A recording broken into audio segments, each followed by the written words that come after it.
তাদের সম্পত্তি লুট করে, তাদের জমি দখল করে, আর তারা সেটা বিরুদ্ধের উপরে দাঁড়াতে চায়। ওটা আর ভোটে টিকবে না, এই দেশের মানুষ আরো বিশ্বাস করে। আমি ভারতকে বলবো, ভারত সরকারকে বলবো, তাদের গণমাধ্যমকে বলবো, দয়া করে বাংলাদেশে এসে আসল চিত্রটা দেখেন। শুধু বাংলাদেশের মানুষের ক্ষতি করার জন্য, তাদেরকে হেয় করার জন্য, তাদের স্বাধীনতা বিনষ্ট করার জন্য বিশ্বের দরবারে মিথ্যা প্রচারণা থেকে বিরত থাকুন। শেখ হাসিনার বিচার হতে হবে, অবশ্যই তার সম্পৃক্ত বিচার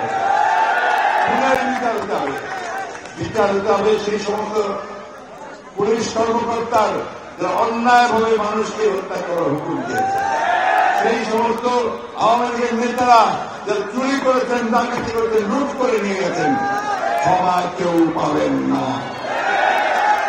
আমরা নতুন একটা অন্তর্বর্তীকালীন সরকার তৈরি হয়েছে, তাই না? এটা আমাদের এবং জনগণের এবং আপনার দেশপ্রেমিক সেনাবাহিনীর সমর্থনে তৈরি হয়েছে।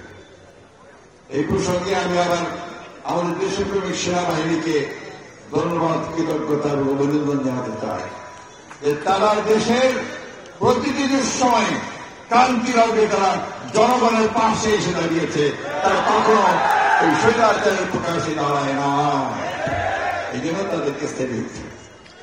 বন্ধুগণ, এই নতুন সরকার যেটিকে অন্তর্বর্তীকালীন সরকার হচ্ছে, তার প্রধান কিন্তু আপনার একজন আন্তর্জাতিক খ্যাতি সম্পন্ন মানুষ। আমরা অত্যন্ত আশাবাদী যে তার নেতৃত্বে বাংলাদেশের সুন্দর একটা নির্বাচন হবে। সেই নির্বাচনে আমার